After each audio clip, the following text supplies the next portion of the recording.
Hi Moonies out there. Well, I am sorry it's late, but I'm going to be doing my Sailor Moon Crystal Act 20 review, and I am holding an event, so if you hear chimes or something, that's the people talking to me, and I'll get to them as soon as I can, but I want to get this done. So, Act 20 of Sailor Moon Crystal aired April 18th, which was yesterday, and it picked up right where Act 19 left off, where we saw King Endymion and Diana.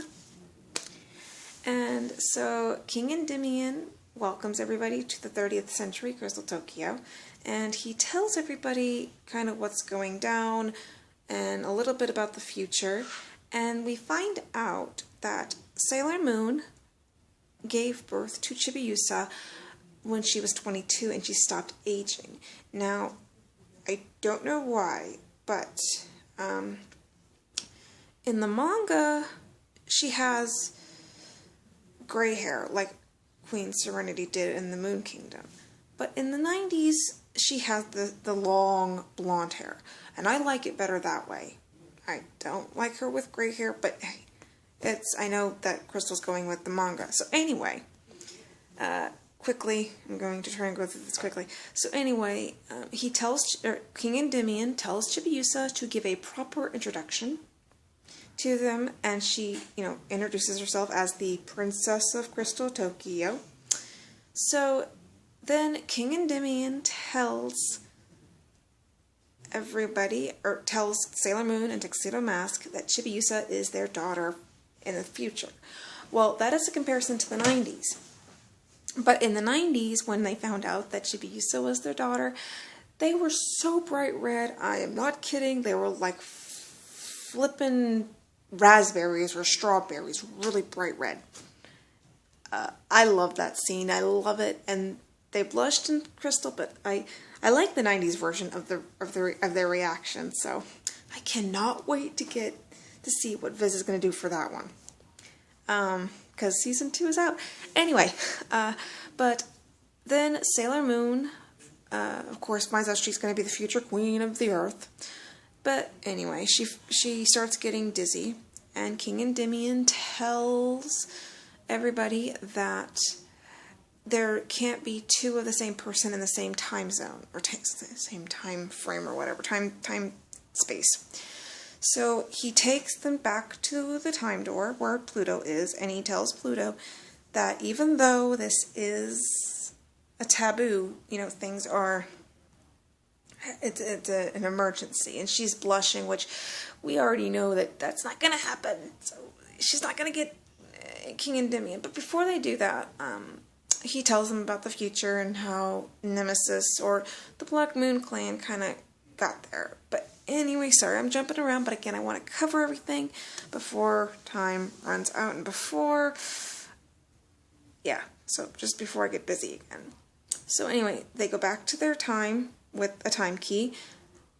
Sailor Venus lands on everybody, and Tuxedo Mask tells Sailor Moon that he will take Chibiusa to his place and keep an eye on her. And Sailor Moon freaks out. I mean, come on, this is your future daughter. Of course she's going to be okay with your future husband, Sailor Moon, but no, Sailor Moon is jealous. Very, very jealous. She was jealous of Chibiusa in the 90s episodes, and hasn't gotten wiser. She's still a kid, which I can chuck it up to, yeah, but come on. Get a grip, Usagi. So anyway, so she runs off, all pissed off and everything. And so, some time passes, but not much. And so, Chibiusa sneaks back to the time door where Pluto is, and Pluto tells her it's dangerous, she shouldn't be here, and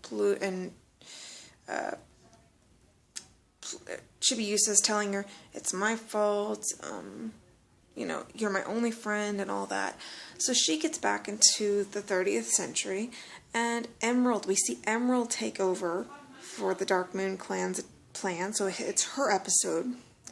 So she tries to hurt Chibiusa, but everybody returns back to the 30th century, and Tuxedo Mask gets in the way and saves her, and then Emerald grabs everybody, and then the future king helps, or King Endymion helps Tuxedo Mask with a smoking bomb attack, and Sailor Moon finds out that her Kitty Moonrod attack, Moon Princess Halation, I believe, does not work, whereas in the 90s when she tried to wake up Neo Queen Serenity with the silver crystal, it glowed, but it didn't wake her.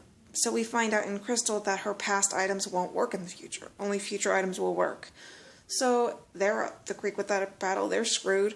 Some shit goes down and stuff. And then Prince Diamond shows up after, I think, Tuxedo Mask and King Endymion destroy Emerald. So Emerald's gone. So yeah, the Dark Moon Clan are getting killed off a lot quicker than the 90s. The Ayakashi sisters, I believe, are all dead. Cassie, Prisma, Birdie, Avery. I don't know their Japanese names still. I'm still trying to learn that. So anyway, so they're gone. Emerald's gone, and Prince Diamond gets a little crush on Sailor Moon like he did in the 90s, and he hypnotizes her, and she can't move, and he kidnaps her. So that's where Act 20 leaves off. Sailor Moon gets kidnapped. And so, there you go. That is my review for Sailor Moon Crystal Act 20. I will be back in 2 weeks. 2 weeks for the next review. But real quickly, I want to tell everybody that it is official. Toei Animation has announced that we will get more than the 26 episodes that were promised to us. So I'm so happy.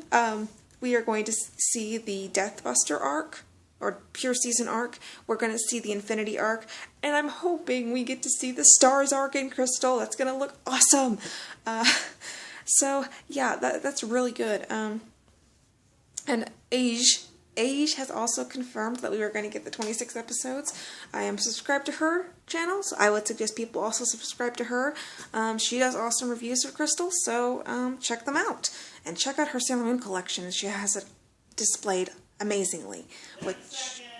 Sorry, my parents are in the background. Which reminds me, I'm slowly getting more of my collection here, so as soon as I get shelves, which I don't have here in my new room, I will gladly display them for you guys, and I will do hopefully a one video shot for that.